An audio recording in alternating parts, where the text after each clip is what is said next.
Nut Bolt tight ಹೇಳಿಕೆ ವಿಚಾರವಾಗಿ ಪ್ರಶಾಂತ್ ಸಂಬರ್ಗಿ ಪ್ರತಿಕ್ರಿಯೆಯನ್ನ ಕೊಟ್ಟಿದ್ದಾರೆ. ಡಿಸಿಎಂ ಡಿಕೆಶಿ ವಿರುದ್ಧ ಗರಂ ಆಗಿದ್ದಾರೆ. ನಟ್ಟು ಬೋಲ್ಟು ಟೈಟ್ ಹೇಳಿಕೆ ಕೋಲಾಹಲ ಎಬ್ಬಿಸ್ತಾ ಇದೆ. ಈಗ ಇದರ ಬೆನ್ನಲ್ಲೇ ಡಿಕೆಶಿ ಮಾತಿಗೆ ಪ್ರಶಾಂತ್ ಸಂಬರ್ಗಿ ಕಿಡಿಕಾರ್ತಾ ಇದೆ. ಸುದೀಪ್ ತಮ್ಮ ಮಾತನ್ನ ಧೈರ್ಯವಾಗಿ ಹೇಳಿದ್ದಾರೆ. ಅದರಲ್ಲಿ ಯಾವುದೇ ಅನುಮಾನ ಇಲ್ಲ. ಸುದೀಪ್ಗೆ ನಿರ್ಮಾಪಕನಾಗಿ ಸಿನಿಮಾ ಮಾಡುವ ಕಷ್ಟ ಗೊತ್ತಿದೆ. ನಟ್ಟು ಬೋಲ್ಟ್ ಟೈಟ್ ಮಾಡುವುದು ಈ ರೀತಿ ಹೇಳುವುದು ರೌಡಿಸಮ್ ಮಾತು ಅಂತ ಸಂಬರ್ಗಿ ಹೇಳಿದ್ದಾರೆ. ಏನು ಹೇಳಿದ್ದಾರೆ ನೋಡೋಣ. ಬಿಗ್ ಬಾಸ್ ಸ್ಪರ್ಧಿ ಹಾಗೂ ನಟರಾದಂಥ ಪ್ರಶಾಂತ್ ಸಂಬರ್ಗಿ ಅವ್ರ ಜೊತೆಲಿದ್ದೇನೆ ಸರ್. ಈಗ ರಿಪಬ್ಲಿಕ್ ಕಾನ್ಕ್ಲೇವ್ಗೆ ಬಂದಂಥ ಸಂದರ್ಭದಲ್ಲಿ ಸುದೀಪ್ ರವರು ನಟ್ಟು ಬೋಲ್ಟು ವಿಚಾರವಾಗಿ ಮಾತನಾಡುವಾಗ ಬೇಸರವನ್ನು ಹೊರ ಹಾಕಿದ್ರು. ಯಾರ್ಯಾರು ಯಾವ್ಯಾವ ಇಲಾಖೆಯಲ್ಲಿ ವೃಂದದಲ್ಲಿ ಕೆಲಸ ಮಾಡ್ತಾರೆ ಅವ್ರಿಗೆ ಮಾತ್ರ ಆ ಕಷ್ಟ ಗೊತ್ತಿರುತ್ತೆ. ಉಳಿದವ್ರು ಮಾತಾಡೋಂಥ ಅವಶ್ಯಕತೆ ಇರಲಿಲ್ಲ. ಅದ್ರ ಜೊತೆಗೆ ನೇರವಾಗಿ ಹೇಳಿರೋಂಥದ್ದು, ನಿಮ್ಮ ಮೇಲೆ ಗೌರವ ಇದೆ ಸರ್, ಆ ಗೌರವನ ಮತ್ತಷ್ಟು ಹೆಚ್ಚಿಸ್ಕೊಂಡು ಹೋಗ್ಬೇಕು, ಕಡಿಮೆ ಮಾಡುವಂಥ ಕೆಲಸ ಮಾಡಬಾರ್ದು ಅಂತ ಹೇಳಿದ್ದಾರೆ. ನಿಮ್ಮ ಅಭಿಪ್ರಾಯ ಸಿನಿಮಾ ರಂಗದ ಬಗ್ಗೆ, ಸುದೀಪ್ ಅವರ ಸ್ಟೇಟ್ಮೆಂಟ್ ಬಗ್ಗೆ, DCM DK ಶಿವಕುಮಾರ್ ಅವ್ರು ಹೇಳಿರೋ ಬಗ್ಗೆ ಏನಿದೆ? ನೋಡಿ, ಯಾವ ನಟನೂ ಪ್ರಸ್ತಾಪ ಮಾಡಿದಾಗ DK ಶಿವಕುಮಾರ್ ಅವರು ವಿತಂಡವಾದ ಒಂದು ಏನು ಹೆದರಿಕೆ ಬೆದರಿಕೆ ಥರದ್ದು ಮಾತಾಡಿದ್ರಲ್ಲ, ನಟ್ಟು ಬೋಲ್ಟು ಟೈಟ್ ಮಾಡ್ತೀವಿ, ನಮ್ಗೆ ಹೆಂಗೆ ಮಾಡಬೇಕು ಗೊತ್ತಿದೆ ಅಂತ ಹೇಳಿದ್ರಲ್ಲ, ಯಾವ ನಟನೂ ಮುಂದೆ ಬಂದು ಮಾತಾಡಲಿಲ್ಲ. ಮಾತೃ ಸಂಸ್ಥೆ ಅಂತ ಕರ್ಕೊಂಡುವ ಈ ಫಿಲ್ಮ್ ಚೇಂಬರ್ ಅವರು ಒಂದು ರೆಸೊಲ್ಯೂಷನ್ನು ಪಾಸ್ ಮಾಡಲಿಲ್ಲ. ಸೊ ಇದು ಅವರ ಅಂತರಾಳದ ಮಾತನ್ನು ಅವರು ಧೈರ್ಯವಾಗಿ ಬಂದು ಮಾತಾಡಿದ್ದಾರೆ. ಸುದೀಪು ನಟನಲ್ಲದೇ TV ನಿರೂಪಕ, ಪ್ರೊಡ್ಯೂಸರು ಅಷ್ಟೇ. ಸೊ ಆ್ಯಸ್ ಅ ಪ್ರೊಡ್ಯೂಸರ್ ಅವ್ರಿಗೆ ಗೊತ್ತಿದೆ ಒಂದು ಫಿಲ್ಮ್ ಮಾಡ್ಬೇಕಾದ್ರೆ ಎಷ್ಟು ಕಷ್ಟ ಇದೆ ಅಂತ. ಯಾವ ಥರದ ಪರ್ಮಿಷನ್ಗಳು ತೊಗೋಬೇಕು, ಯಾವ ಥರದ್ದು ದುಡ್ಡು ಹಾಕಬೇಕು, ಬಂಡವಾಳ ಹಾಕಬೇಕು, ಎಲ್ಲವೂ ಗೊತ್ತಿದೆ. ಈ ನಟ್ಟು ಬೋಲ್ಟು ಟೈಟ್ ಮಾಡೋದಿದೆಯಲ್ಲ, ಇದು ರೌಡಿಸಮಿನ ಮಾತು. ಸೊ ಈ ರೌಡಿಸಮ್ ಮಾತಾಡಿರೋದೇನು, ಹೆದರ್ಸೋದೇನು? ನೀವು ಉದಾಹರಣೆಗೆ ತಗೋದಾದರೆ ಕಾಂಗ್ರೆಸ್ನ ಅನೇಕ ಜನರಿಗೆ ಆಲ್ರೆಡಿ ಫಿಲ್ಮ್ ಇಂಡಸ್ಟ್ರಿ ಇದ್ದಾರೆ. ಸಾಧು ಕೋಕಿಲ ಆಗಿರ್ಬೋದು, ಅನೇಕ ಉಮಾಶ್ರೀ ಆಗಿರ್ಬೋದು, ಅನೇಕರು ಕಾಂಗ್ರೆಸ್ಸನ್ನು ಗುರುತಿಸ್ಕೊಂಡಿದ್ದಾರೆ. ಸೊ ಯಾರನ್ನು ನೀವು ನಟ್ಟು ಬೋಟು ಟೈಟ್ ಮಾಡ್ತಾ ಇದ್ದೀರಾ? ಪರಭಾಷಾ ಚಿತ್ರದ ಹಾವಳಿಗಳು ನಮ್ಮಲ್ಲಿ ಈಗ ಹೆಚ್ಚಾಗಿದೆ. ಕನ್ನಡದ ಚಿತ್ರರಂಗ ಅಳಿವು ಉಳುವಿನಲ್ಲಿ ಹೋರಾಟ ಮಾಡ್ತಾ ಇದ್ದೆ. ನೀವು ನಮ್ಮ ಮೇಲೆ ದಬ್ಬಾಳಿಕೆ ಮಾಡ್ತೀರಂದ್ರೆ ನಾನು DK ಶಿವಕುಮಾರ್ ಕೇಳೋದು ಒಂದೇ ಮಾತು, ಒಂದು ಚಿತ್ರ ಮಾಡಿ ನೋಡಿ ತೋರಿಸಿ ಸ್ವಾಮಿ, ನಿಮಗೆ ಎಲ್ಲ ದುಡ್ಡು ತುಂಬ ಆರಾಮಾಗಿ ಬಂದುಬಿಟ್ಟಿದೆ, ತುಂಬ ಈಸಿಯಾಗಿ ಬಂದುಬಿಟ್ಟಿದೆ. ನಿಮ್ಮ ಒಂದು ದರ್ಪದಿಂದ, ನಿಮ್ಮ ಒಂದು ಹಠದಿಂದನೋ ಅಥವಾ ಅಹಂಕಾರದಿಂದನೋ ದುಡ್ಡು ಕೂತಲ್ಲೇ ಲಕ್ಷ್ಮಿ ಬರ್ತಾನೇ ಇದೆ. ನಿಮಗೆ ನೀವು ಬೇಡ ಅಂದ್ರೂ ಬರ್ತಾನೇ ಇದೆ.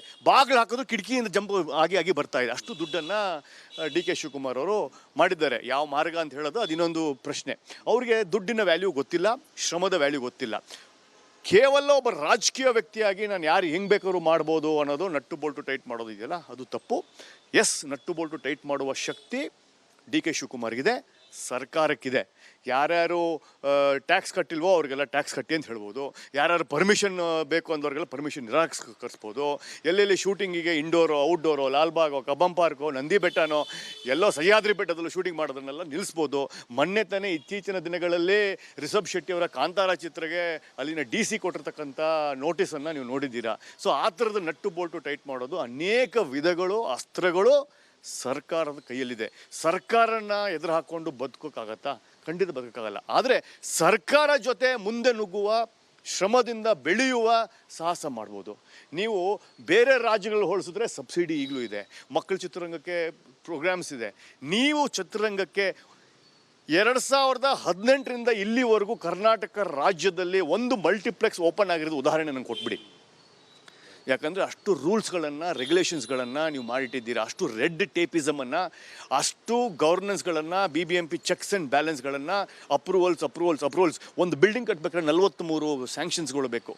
ಈ ಥರ ಇರಬೇಕಾದ್ರೆ ನಾವಿನ್ನ ರಾಜೀವ್ ಗಾಂಧಿಯವರ ಮತ್ತು ನರಸಿಂಹರಾಜ್ ಅವರ ಏನು ಈ ರೆಡ್ ಟೇಪಿಸಮ್, ಲೈಸೆನ್ಸ್ ರಾಜ್ನ ತೆಗೆದಾಕಿ ಲಿಬ್ರಲ್ ಅಂತಲೇ ಹೇಳ್ತಾ ಇದ್ದಾರೆ. ಅದು ಕೇವಲ ಪುಸ್ತಕದಲ್ಲಿದೆ. ನಟ್ಟು ಬೋಲ್ಟು ಟೈಟ್ ಹೇಳಿಕೆ ವಿಚಾರವಾಗಿ ಪ್ರಶಾಂತ್ ಸಂಬರ್ಗಿ ಪ್ರತಿಕ್ರಿಯೆಯನ್ನ ಕೊಟ್ಟಿದ್ದಾರೆ. DCM DKಶಿ ವಿರುದ್ಧ ಗರಂ ಆಗಿದ್ದಾರೆ.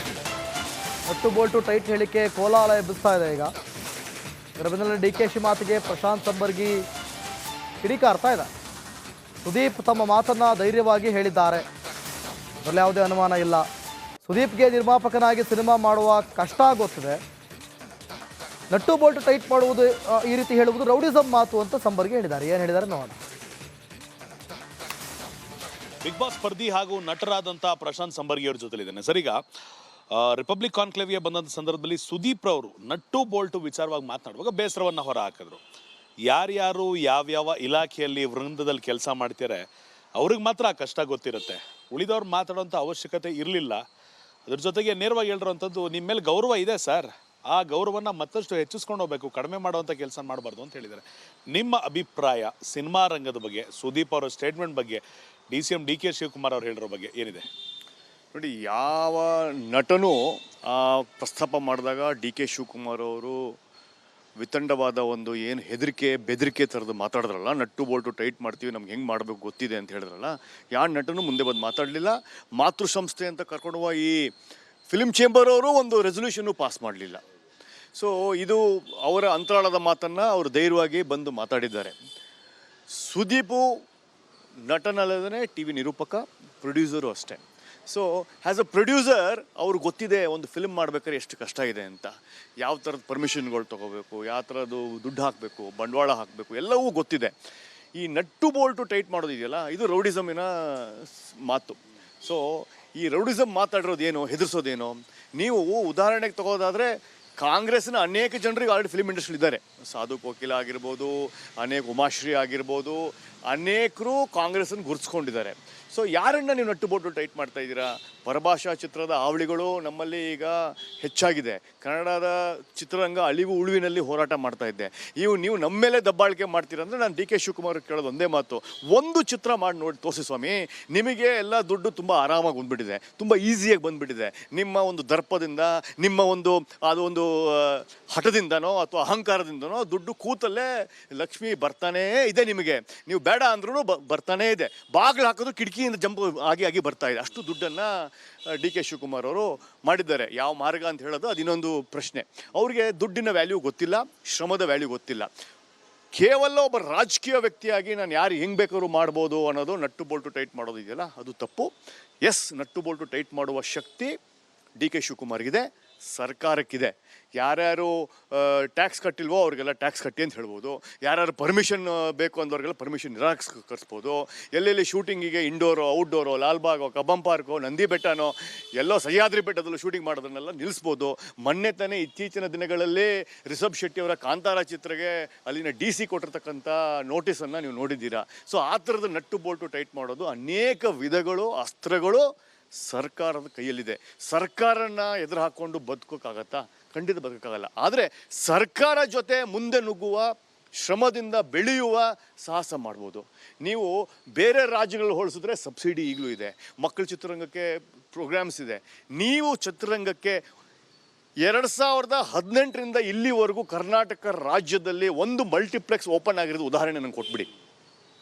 ಯಾಕಂದರೆ ಅಷ್ಟು ರೂಲ್ಸ್ಗಳನ್ನು, ರೆಗ್ಯುಲೇಷನ್ಸ್ಗಳನ್ನು ನೀವು ಮಾಡಿಟ್ಟಿದ್ದೀರಾ. ಅಷ್ಟು ರೆಡ್ ಟೇಪಿಸಮನ್ನು, ಅಷ್ಟು ಗವರ್ನೆನ್ಸ್ಗಳನ್ನು, BBMP ಚೆಕ್ಸ್ ಆ್ಯಂಡ್ ಬ್ಯಾಲೆನ್ಸ್ಗಳನ್ನು, ಅಪ್ರೂವಲ್ಸ್. ಒಂದು ಬಿಲ್ಡಿಂಗ್ ಕಟ್ಟಬೇಕಾದ್ರೆ 43 ಸ್ಯಾಂಕ್ಷನ್ಸ್ಗಳು ಬೇಕು. ಈ ಥರ ಇರಬೇಕಾದ್ರೆ ನಾವಿನ್ನ ರಾಜೀವ್ ಗಾಂಧಿಯವರ ಮತ್ತು ನರಸಿಂಹರಾಜ್ ಅವರ ಏನು ಈ ರೆಡ್ ಟೇಪಿಸಮ್, ಲೈಸೆನ್ಸ್ ರಾಜ್ನ ತೆಗೆದಾಕಿ ಲಿಬ್ರಲ್ ಅಂತಲೇ ಹೇಳ್ತಾ ಇದ್ದಾರೆ, ಅದು ಕೇವಲ ಪುಸ್ತಕದಲ್ಲಿದೆ.